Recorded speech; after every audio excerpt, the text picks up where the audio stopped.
বহুল প্রতীক্ষিত ওয়ার 2 মুভিটি চলে এসেছে, তো আমিও চলে আসলাম এটার এক্সপ্লেইন নিয়ে। এটি ইয়াশ রাজ ফিল্মসের স্পাই ইউনিভার্সের একটি সিনেমা। সিনেমাটিতে অভিনয় করেছে ঋত্বিক রোশন, জুনিয়র এনটিআর, অনিল কাপুর ও কিয়ারা অ্যাডভানি।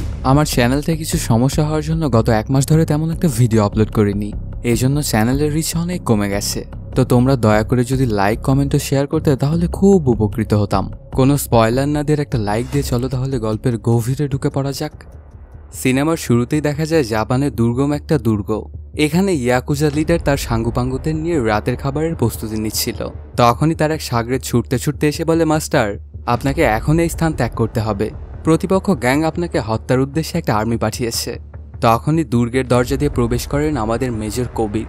ইয়াকুজা লিডার তার পোষা নেকড়েকে তাকে হামলার উদ্দেশ্যে পাঠায়, কিন্তু কবিরকে দেখা মাত্রই নেকড়েটা শান্ত হয়ে উল্টো কবিরকেই অনুসরণ করতে শুরু করে।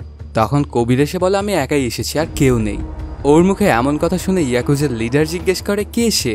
উত্তরটা কবির দেয়, আমি তোর মৃত্যুদূত, কিন্তু বাকিদেরকে আমি ছেড়ে দিতে পারি। এটা শুনে ইয়াকুজার লিডার তো হাসিতেই ফেটে পড়ে আর বলতে থাকে, আজকে আমার 75তম জন্মদিন।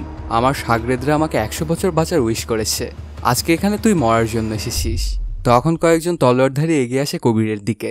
সাথে সাথেই কবির তার বন্দুকটি বের করতে যায়। তখনই ইয়াকুজার লিডার বলে, আমাদের এই জায়গাটা অনেক সিক্রেট, এটা একদম আমাদের কাছে মন্দিরের মতো, এখানে আমরা বন্দুকের ব্যবহার করি না। এটা শুনে কবির তার হাতের বন্দুক দুটি ফেলে দেয় আর তরোয়াল নিয়ে ফাইট করতে শুরু করে। তারপরই ছুটে আসা নিনজাদের মুখোমুখি হয় আর চোখের পলকেই তাদের সবাইকেই কুপঘাত করে ফেলে।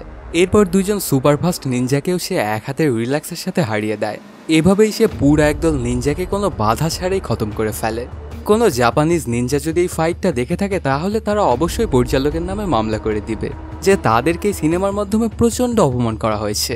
অবস্থা অনেক বেগতিক দেখে লিডার তার 2 নারী বডিগার্ড নিয়ে হেলিকপ্টার নিয়ে পালাতে চায়, তবে সেখানেও চলে আসে কবির আর স্পাইডারম্যানের মতো উড়ে গিয়ে হেলিকপ্টারে গুলি করে বিস্ফোরিত করে।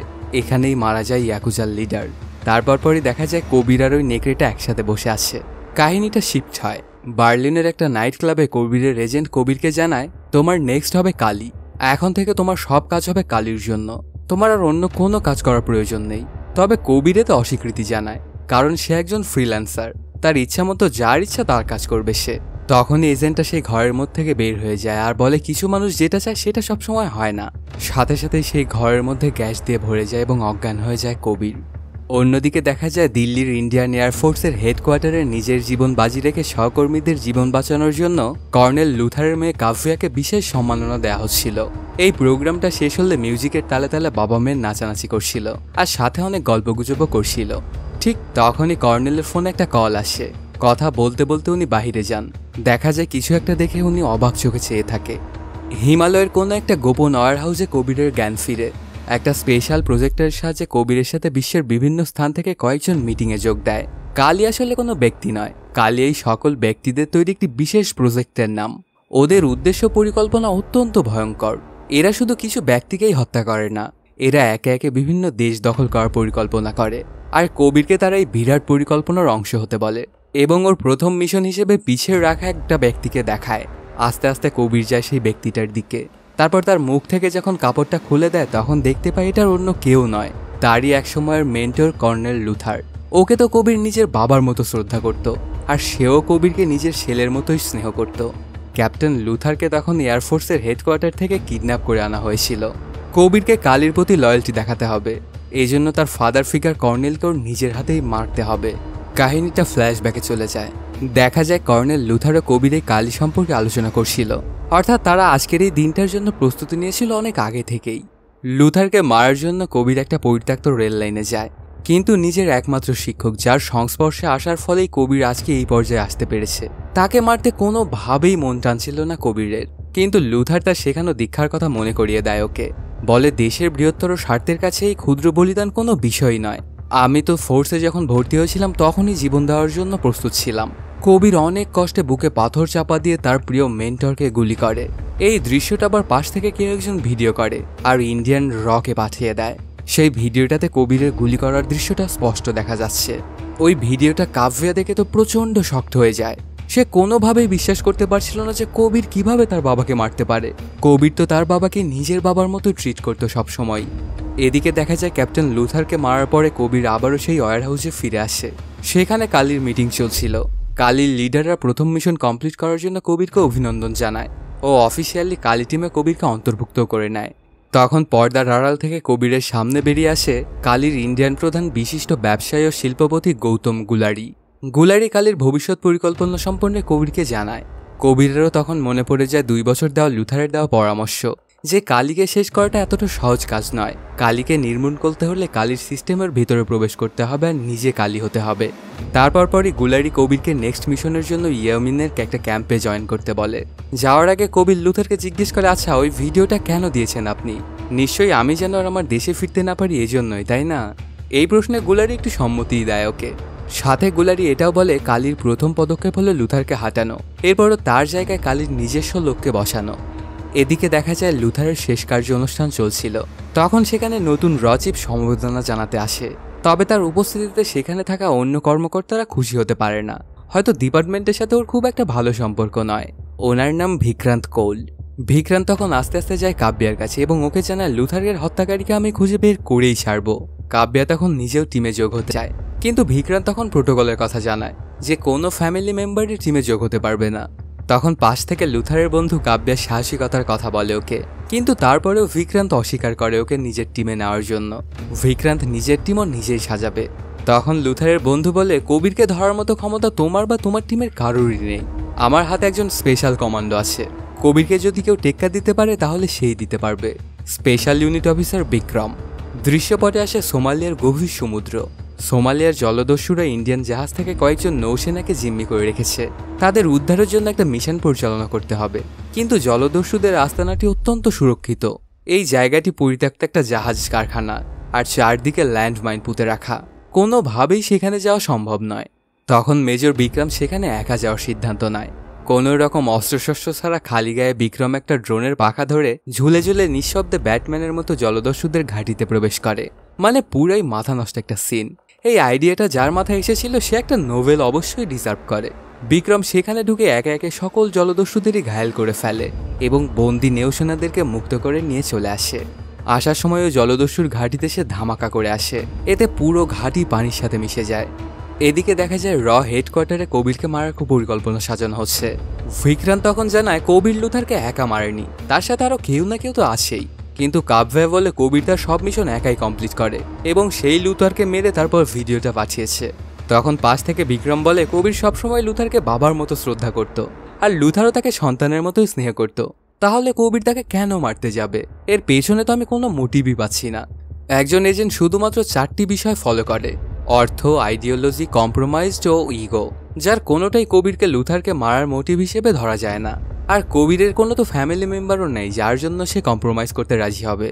তখনই কাব্যার স্মরণে আসে কবিরের সাথে কাজ করার নাইলার সম্পর্কে। ওর তো একটা মেয়ে আছে।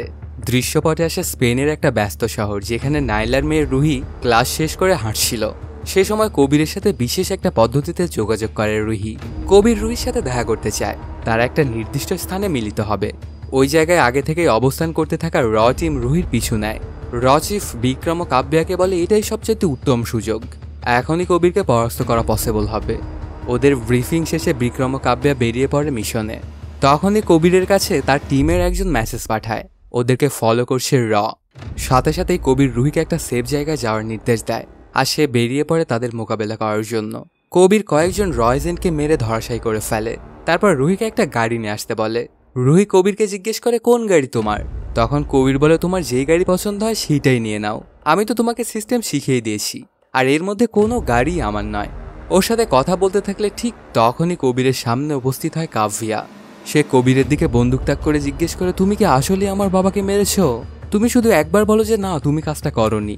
কিন্তু কবিরের নীরবতায় কাব্যা বুঝে যায় যে কবিরই তার বাবার খুনি। দুজনই হ্যান্ড টু হ্যান্ড ফাইটে জড়িয়ে পড়ে। এই দৃশ্যে কাব্যা অসাধারণ কমব্যাট স্টাইল প্রদর্শন করে। সেখান থেকে অনেক চালাকির মাধ্যমে পালিয়ে যায় কবির আর রুহিন নিয়ে আসা গাড়িতে চড়ে বসে।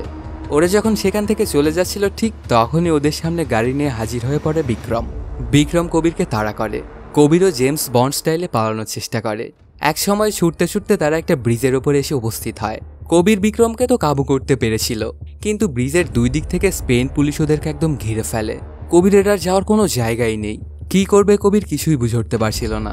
ঠিক তখনই কবিরের কানে ভেসে আসে একটা ট্রেনের আওয়াজ। সাথে সাথেই কবির ব্রিজ থেকে গাড়িটা চালিয়ে নিচে চলন্ত ট্রেনের ছাদে লাফিয়ে পড়ে, কিন্তু গাড়ির ল্যান্ডিংটা ঠিকমতো হয় না। এজন্য রুহি গাড়ি থেকে ছিটকে পড়ে যাওয়ার উপক্রম হয়। তখনই ব্রিজের ওপর থেকে বিক্রমও লাফিয়ে পড়ে ট্রেনের ওপর আর এসে রুহিকে বাঁচিয়ে নেয়। কবির ও বিক্রমের প্রথম ফেস অফ হয়, দুজনে মারামারির প্রস্তুতি নিতে থাকে। এদিকে কবিরের গাড়ির কারণে ট্রেনের কন্ট্রোলটা হারিয়ে গিয়েছে। সামনে একটা টানেল, এর আগে যদি ট্রেনটা থামানো না যায় তাহলে ট্রেনে থাকা সকল যাত্রী মারা যাবে। এজন্য বিক্রম ছুটে গিয়ে ট্রেনের ইঞ্জিনটা খুলে দেয় আর রক্ষা করে নেয় সবাইকে। কবির ও রুহি টানেলে ক্রাশ করার আগেই পানিতে ঝাঁপ দিয়ে রক্ষা পায়। কবিরের পর রুহিকে নিয়ে হিমাচল প্রদেশের মানালিতে এসে পৌঁছে। যারা ওয়ারটা দেখেছো তাদের নিশ্চয়ই খালিদের কথা মনে আছে। খালিদের মাই মানালিতেই থাকে, তার কাছে রুহিকে নিয়ে এসেছিল কবির। অনেকদিন পর কবিরকে দেখে খুব খুশি হয়ে যায় খালিদের মা। কবির তখন তার কাছে রুহিকে রেখে যেতে চায়, কারণ এই জায়গাটা অনেক সেফ। তারপর সেখান থেকে কবির সোজা চলে আসে ইয়েমেনের ক্যাম্পে। সেখানে গিয়ে গুলারিকে ধন্যবাদ দেয়। স্পেনে ওকে মেসেজ দিয়ে বাঁচানোর জন্য কবির অনেক গ্রেটফুল। সাথে বলে রতে যদি আমাদের কোনো বন্ধু থাকতো তাহলে খুব ভালো হতো। তখন গুলারি জানায় যদি মন্ত্রী পরিষদে কোনো বন্ধু থাকে তাহলে কেমন হয়। তারপরই সে কবিরকে একটা ডিভিডি দেয়। সেখানে প্রথমে দেখা যায় মন্ত্রী বিলাস সার্নালকে। এই লোকটাকে লুথারের শেষকৃত্যও দেখা গিয়েছিল।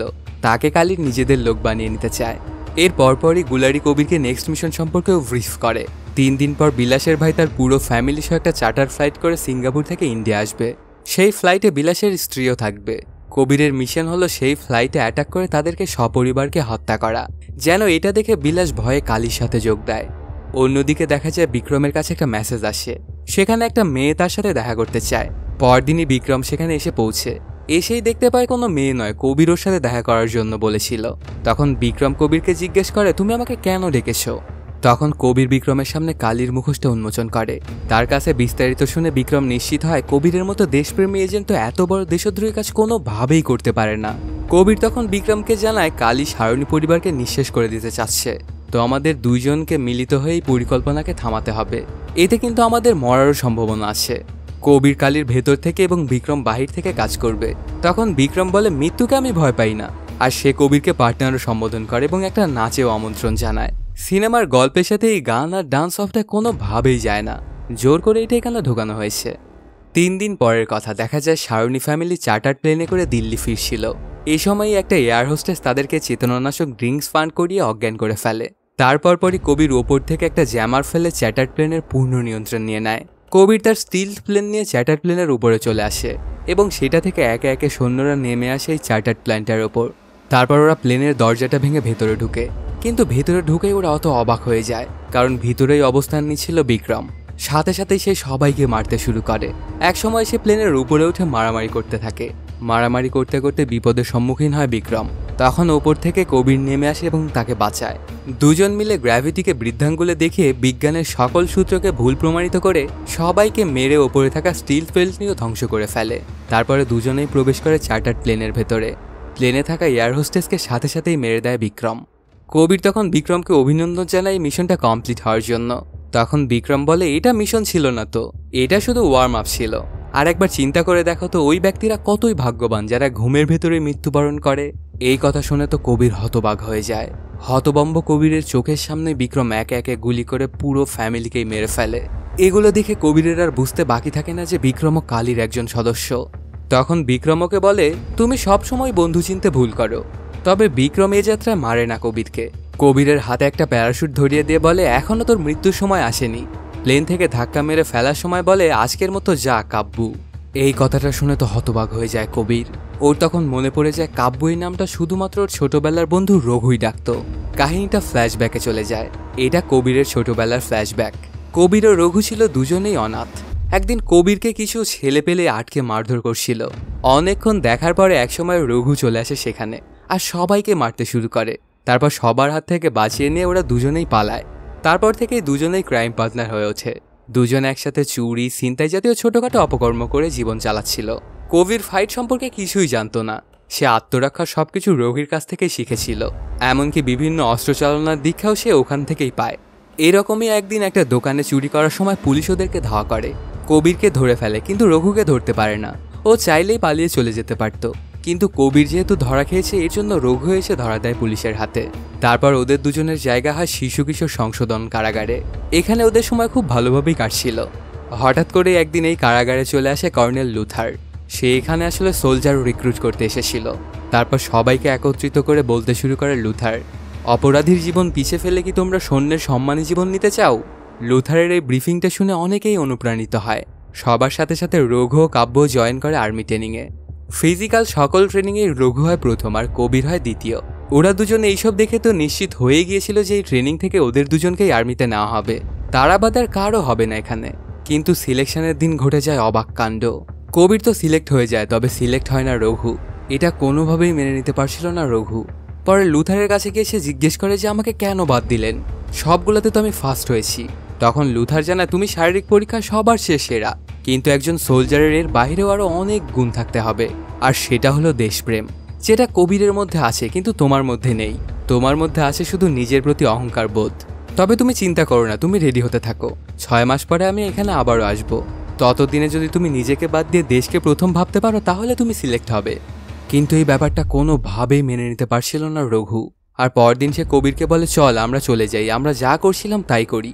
তবে কবির রঘুকে বোঝাতে থাকে যে 6 মাস পরে তো আবারও তুই আর্মিতে জয়েন করতেই পারবি, তাহলে সমস্যা কোথায়? কিন্তু একরকম রঘু কবিরকে নিয়ে পালাতে চায়। তখন কবির বলে যে আমি তো তোর পার্টনার, চামচা নই। এই কথাটা শুনে রঘু অনেক কষ্ট পেয়ে যায়। তোকে মৃত্যুর হাত থেকে রক্ষা করেছি আমি, তারপর এখন তুই যা জানিস এবং তুই যেটা হাতে পরিণত হয়েছিস সেটাও আমার জন্য, আর এই বাহির থেকে আসা একটা লোকের জন্য তুই আমাকেই ভুলে গেলি। আর তোকে আমি কথা দিলাম আমি নাম্বার 1 হয়েই তারপর দম নিব। এটা বলেই কারাগারের দেয়াল টপকে পালিয়ে যায় রঘু। কাহিনীটা আবারও প্রেজেন্ট টাইমে চলে আসে। পুরো পরিবারকে হারিয়ে শোকাকান্ত মন্ত্রী ভিনাস লাইভ টিভিতে আসে। তারপর ঘোষণা করে পরিবার হারিয়েছে তো কি হয়েছে, সন্ত্রাসীদের সাথে আমি কোনো মতেই বোঝাপড়ায় যাব না, ওদের সাথে কোনো আপোষ হবে না। তার এই বক্তব্যটা টিভিতে দেখছিল বিক্রম। ঠিক তখনই গুলারি ওকে ফোন করে, কবির কিভাবে তোমার হাত থেকে বেঁচে গেল এ সম্পর্কে কি তুমি কিছু বলতে পারবে? আর যে কোনো মূল্যেই কবিরকে খুঁজে হত্যা করতে হবে তোমার। তখন বিক্রম বলে কবির কোথায় আছে এটা আমি জানি, গুলারি এখন যেখানে থাকবে কবিরও ঠিক সেখানেই থাকবে। ওর মুখে এমন কথা শুনে গুলারি তো অট্টহাসিতে ফেটে পড়ে। তবে বিক্রম ওকে আন্ডার এস্টিমেট করতে নিষেধ করে, আর সে গুলারির সেফ হাউসের লোকেশনটা চায়। বিক্রমের আশঙ্কাই সত্য হয়। কবি ঠিকই কালির সিস্টেমটা হ্যাক করে মাঝ সমুদ্রে থাকা গুলারির জাহাজের লোকেশনে পৌঁছে যায় এবং নিঃশব্দে জাহাজে প্রবেশ করে সেখানে থাকা সকল গার্ডকে মেরে ফেলে। তারপর চলে আসে গুলারির কাছে। গুলারি তখন কালির বোর্ড মিটিংয়ে জয়েন করছিল, ফলে ভাগ্যক্রমে কবির কালির মিটিংয়ের বিষয়বস্তু জানতে পারে।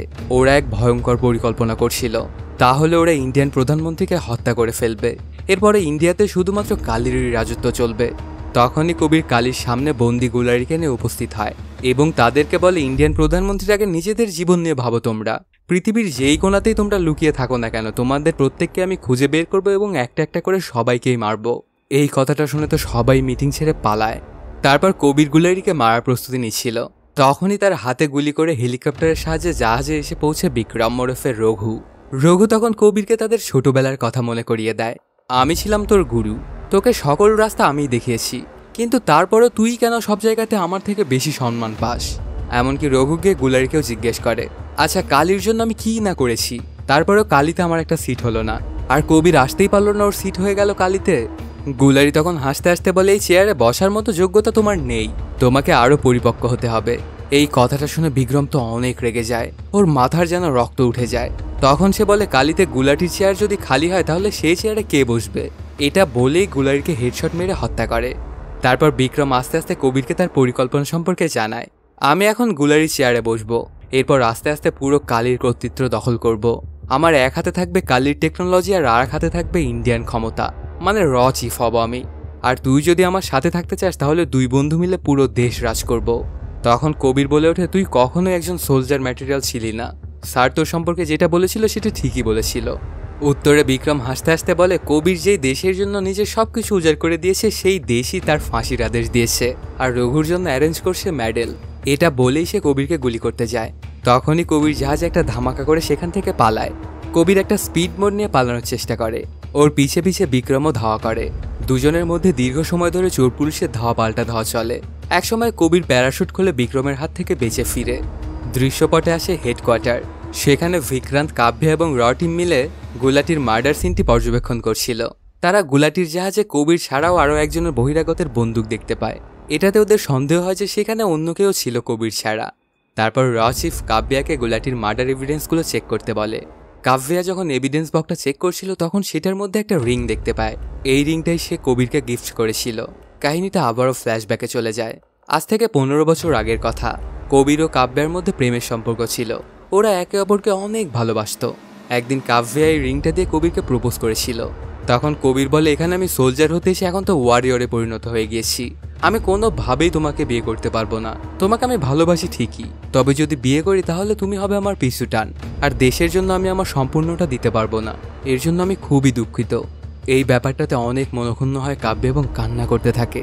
কাব্যা যে স্থানে কবিরকে প্রপোজ করেছিল সেই স্থানেই সে কবিরের সাথে এসে আবারও সাক্ষাৎ করে।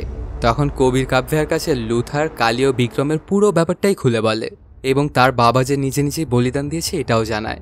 এগুলো শুনে কাব্যা বলে, এদেশের জন্য আমার বাবা যে আত্মত্যাগ করেছে এটা কোনোভাবেই বৃথা যেতে দেওয়া যাবে না। এদিকে পিএম একটা মিটিংয়ের জন্য ডাভোস যাবে, আর তার সিকিউরিটি টিমের পুরো দায়িত্ব থাকবে বিক্রমের হাতে। মানে একেবারে শিয়ালের হাতে মুরগি বাগি দেওয়া আর কি। তারপরই দেখা যায় বিক্রম প্রথমবারের মতো কালীর বোর্ড মিটিংয়ে সশরীরে উপস্থিত হয়। সেখানে অন্যান্য মেম্বাররা গুলাটির আসনে বিক্রমকে ইন্ডিয়ার প্রধান হিসেবে অভিনন্দনও জানায়। বোর্ড মেম্বাররা ডাভোসে পিএমকে হত্যার পরিকল্পনাটা স্থগিত করতে বলে, কেননা কবির তাদের মিটিংটা শুনে ফেলেছে। কিন্তু বিক্রম বলে, কবিরের কথা কেউ বিশ্বাস করবে না, আর পিএমকেও তো আমি নিজ হাতে খুন করব, এটা কেউ রুখতে পারবে না। অন্যদিকে দেখা যায় কাব্যা তার বাবার বন্ধু মন্ত্রী সারাংকে ফোন লাগায়। তারপর ওনাকে সবকিছু খুলে বলে, আর সাথে এটাও জানায় যে কবিরও আমার সাথেই আছে। আপনার সাথে আমরা সশরীরে দেখা করতে চাচ্ছি, কিছু কথা বলতে হবে আপনার সাথে। সারাং তখন তাদেরকে একটা স্থানে সাক্ষাৎ করতে বলে। ওরা দুজনে কিছুক্ষণের মধ্যে নির্ধারিত স্থানে পৌঁছায়। সেখানে গিয়েই দেখতে পায় একদল বাইকার তাদের উপরে অতর্কিত গুলি চালানো শুরু করে। কবিরের আর বুঝতে বাকি থাকে না যে তারা ফাঁদে আটকা পড়ে গেছে, আর এই ফাঁদটা তৈরি করেছিল খোদ সারাং নিজেই। কবির সারাংয়ের সব প্ল্যান বুঝতে পারে। মন্ত্রী পরিষদে থাকা কালীর বন্ধুটি আসলে সারাং। শুধু তাই নয়, সারাং নিজের পরিবারকে নিজেই হত্যার আদেশ দিয়েছিল, যেন সে দেশবাসীর কাছে নিজের ইমেজটা বৃদ্ধি করতে পারে।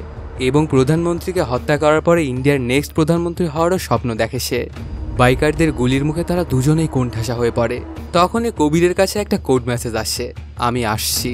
তারপরই দেখা যায় রচিপ বিক্রান্ত হিরোইক এন্ট্রি নিয়ে একটা মেশিন গান নিয়ে সবাইকেই মেরে ফেলে। তারপর ওদের কাছে এসে বিক্রান্ত জানায়, লুথারকে কালী সম্পর্কে প্রথমে তথ্যটা আমিই দিয়েছিলাম, কেননা কবিরের পূর্বে লুথারের ওয়ারিয়ার ছিলাম আমিই।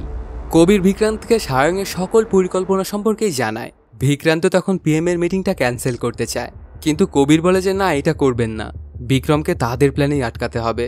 এখন যদি আমরা প্ল্যানটা চেঞ্জ করি তাহলে ওরা অন্যভাবে কাজ করবে, তখন আর কোনোভাবেই বিক্রমকে ধরতে পারবো না। ঠিক তখনই দেখা যায় আহত একজনের কাছে একটা কল আসে। ওকে ফোন দিয়ে বিক্রম জানতে চায় সবাই কি খতম। তারপর ওকে ভয় দেখিয়ে জানানো হয় সবাই শেষ। বিক্রম আবারও জিজ্ঞেস করে, কবিরকে তো কষ্ট ছাড়া মারা হয়েছে তাই না? সেই লোকটা বলে যে হ্যাঁ। এটা শুনে বিক্রম তার বন্ধুকে হারানোর জন্য খুব কষ্ট পায়। দৃশ্যপটে আসে সুইজারল্যান্ডের দাভোস। বিক্রম তার টিম নিয়ে পিএমকে বিমান থেকে রিসিভ করার জন্য প্রস্তুতি নিচ্ছিল। তখনই দেখতে পায় পিএম এর পিছে পিছে বের হয়ে আসে চিফ বিক্রান্ত। এটার জন্য বিক্রম একদমই প্রস্তুত ছিল না, কেননা এই প্ল্যানটা তো ওকে জানানোই হয়নি। তখন বিক্রান্ত এসেই জানায়, পিএম এর সিকিউরিটিটা আমি নিচ্ছি, আর তুমি মন্ত্রী বিলাস সারাংকে নিরাপত্তা দাও। ওর উপরে কবিরের হামলার সম্ভাবনা রয়েছে। কিছুক্ষণ পরই দেখা যায় বিক্রম ও সারাং একটা কেবল কারে করে ঘুরতে বের হয়। তখন সারাং বিক্রমকে জিজ্ঞেস করে, তুমি আমার সাথে কেন? তখন বিক্রম সবকিছু খুলে বলে। সারাং এটা শুনে কবিরকে নিয়ে চিন্তার কথা জানায়। তখন বিক্রম বলে, কবিরকে নিয়ে আর চিন্তা করার কিছুই নেই, ও নিশ্চিত মারা গেছে। এটা শুনে সারাংও তো স্বস্তির নিঃশ্বাস ফেলে। আবারও সে প্রধানমন্ত্রী হওয়ার স্বপ্ন দেখতে শুরু করে। ঠিক তখনই কবির একটা স্নাইপার দিয়ে হেডশট দিয়ে সারাংকে মেরে ফেলে। তারপর কাব্যার ফোন দিয়ে সারাংকে কল দিলে ফোনটা রিসিভ করে বিক্রম। কবির তাকে বলে, কালী ফেল করেছে, রঘু আবারও দ্বিতীয় হলো। এটা বলেই বিক্রমের দিকেও গুলি চালায়, তবে ওকে হত্যা করার জন্য না, বাঁচিয়ে রাখে আরেকবার চান্স দিতে চায়। সারাংয়ের মৃত্যুর কারণে পিএমের মিটিংটাও ক্যান্সেল হয়। রচিপ এই খবর এবং বিক্রমের গুলিবিদ্ধ হওয়ার খবরটা মিডিয়াকে জানায়। এদিকে দেখা যায় হাসপাতালে বিক্রমের সামনে একদল কালীর মিটিংটা প্রস্তুত করে। কালীর প্ল্যানের বড় অংশ সারাংয়ের মৃত্যুর কারণে সব কিছু ভেস্তে গেল। এই সব কিছুর জন্য তারা বিক্রমকেই দায়ী করে এবং ওর উপরে অনেক রাগান্বিত হয়ে যায়, সাথে বিক্রমকে হত্যাও করতে চায়। কিন্তু বিক্রম তখন তাদের কাছ থেকে 24 ঘন্টার সময় নিয়ে নেয়। এর মধ্যেই সে কবিরকে হত্যা করবে আর কালীর পরিকল্পনাও বাস্তবায়ন করবে। আর অন্য কোনো উপায় না থাকায় সবাই রাজি হয়। বিক্রম হাসপাতাল থেকে বের হয়ে কবিরকে ফোন লাগায়। এবার কোনো বা কালী নয়, এবার লড়াই হবে রঘু বনাম কাব্যুর মধ্যে। যে জীবিত থাকবে সেই হবে প্রথম, দ্বিতীয় নাম্বার কোনো চ্যাপ্টারই থাকবে না। কবিরও সম্মতি জানায়। তাদের এই কথোপকথন বিক্রান্ত কাব্যাও শুনে ফেলে। তারা কবিরকে যেতে নিষেধ করে। এটা তো কোনো ট্র্যাপও হতে পারে। তবে কবির বলে না, কোনো ট্র্যাপ হবে না, আর যদি ট্র্যাপ হয়েই থাকে তাহলে বিক্রমই ওই জালে ফাঁসবে। চলে যাওয়ার সময় কাব্যাকে ওই রিংটা যত্ন করে রাখতে বলে, সে বিজয়ী হয়ে এসে তারপর এটা গ্রহণ করবে। এটা বলেই কবির বিক্রমের দেশের লোকেশনের দিকে ধাবিত হয়। কিছুক্ষণের মধ্যে এসে পৌঁছে ওই পাহাড়টায়। বিক্রম তো কবিরের সাথে হাসি ঠাট্টা করছিল। আমার হাতের চাল এখনো শেষ হয়নি। তারপর কবিরের হাতে একটা আইপ্যাড ধরিয়ে দেয়। তখন কবির খেয়াল করে দেখতে পায় কালির লোকজন পিএম এর ওপরে এখনও নজর রেখেছে। কবিরের সাথে কলে যুক্ত ছিল বিক্রান্ত। তখন কবির তাকে সবকিছু জানিয়ে দেয়। এখানে বিক্রান্ত সন্দেহভাজন একজনকে গুলি করে। সাথে সাথেই নিরাপত্তার পুলিশরাও সবাই ওদের দিকে গুলি করতে থাকে। বিক্রান্ত কাব্যা অনেক কষ্টে পিএমকে নিরাপদে গাড়িতে উঠিয়ে দেয়। এদিকে রঘু কবিরকে বলে, তুই নিজেকে যত বড় হিরোই মনে করিস না কেন, তুই আসলে একজন রাক্ষস। তোর কাছে যেই আসে তাকেই তুই খেয়ে ফেলিস। নাইলা, খালেদ এবং সর্বশেষ লুথার সবাইকে তোর জন্যই মরতে হয়েছে। তুই সবাইকেই খেয়ে ফেলেছিস। এই কথাটা শুনে কবির তো প্রচণ্ড রেগে যায় এবং মারতে শুরু করে রঘুকে। দুজনে প্রচণ্ড মারামারিতে লিপ্ত হয়। কেউ যেন কাউকে ছাড় দিয়ে কথা বলছিল না। তারপর পরই বিক্রান্ত কবিরকে কল দিয়ে বলে পিএম নিরাপদ। কিন্তু রঘুর চেহারা দেখে কবির বলে এখনও বিপদ কাটেনি, আপনি ফ্লাইটটা ভালো করে চেক করুন। লড়াইয়ের এক পর্যায়ে কবির একটা রডের মধ্যে ঢুকে পড়ে। তারপর সে রঘুকেও তার সাথেই রডে আটকে নেয়। লড়াই চলতে থাকে সমানে সমান। এক পর্যায়ে একটা ধারালো বরফকুণ্ড রঘুর পেটে ঢুকে যায়। রঘু কাতরাতে থাকে। কবির তখন তাকে জড়িয়ে ধরে বলে, রঘুই নাম্বার 1। রঘু সবসময় আমার হিরো ছিল। কবির আজকে যা হয়েছে সবকিছুই রঘুর কারণে। দুজন অনেক ইমোশনাল কথাবার্তাও বলে। তখন কবির জানায় রঘুই তাকে বাঁচতে শিখিয়েছে। কালির ধ্বংসের জন্য তাকে রঘুর প্রয়োজন। তখন রঘু কাতরাতে কাতরাতে বলে, আগে তুই তোর পিএমকে বাঁচা। কলে এসব কথা শুনে বিক্রান্ত কাব্যা ছুটে গিয়ে সারাংয়ের কফিনটা খুলে দেখতে পায় তার বুকে অপারেশন করে ভিতরে ধামাকা ঢোকানো হয়েছে। দ্রুত বেগে কফিনটা বিমান থেকে ফেলে দেয়। সাথে সাথেই ফেটে যায় ধামাকা। তারা একটুর জন্য প্রাণে বেঁচে যায়। ওদিকে কাঁধে করে প্রিয় বন্ধু রঘুর দেহটা নিয়ে কবির ফাইট স্থানটি ত্যাগ করে। বিক্রান্ত দেশে ফিরে মিডিয়ার সামনে এই ঘটনাটার ব্রিফিং করে। সে জানায় প্রধানমন্ত্রীর ওপর ঘটা হামলায় মেজর বিক্রম শহীদ হয়েছে, আর এই হামলার জন্য দায়ী কবিরই। 9 মাস পরের কথা। কবির আর রঘু সারা পৃথিবী খুঁজে খুঁজে এক এক করে কালির সকল মেম্বারদেরকেই মারছিল। রঘু তখন কবিরকে জিজ্ঞেস করে, আচ্ছা রকে, তুই যে বলেছিস যে রঘু মারা গেছে, যদি ওরা সত্যটা জেনে যায় তাহলে কি হবে? তখন কবির বলে, বিক্রম তো মারা গেছে, যে বেঁচে আছে সে আমার বন্ধু রঘু। তবে এবার সে সঠিক পথে রয়েছে। এটা শুনে রঘু বলে, আজ থেকে আমার কাছে দেশই প্রথম। দুজনে দুই রাস্তায় যাওয়ার মাধ্যমেই শেষ হয়ে যায় সিনেমাটি। তো বন্ধুরা, কেমন লাগলো আজকের এই এক্সপ্লেনটি জানাতে কমেন্ট করো। আর যদি এখনও চ্যানেলটি সাবস্ক্রাইব না করে থাকো তাড়াতাড়ি সাবস্ক্রাইব করে নাও। দেখা হচ্ছে নতুন কোনো ভিডিওতে। Till then, সায়োনারা।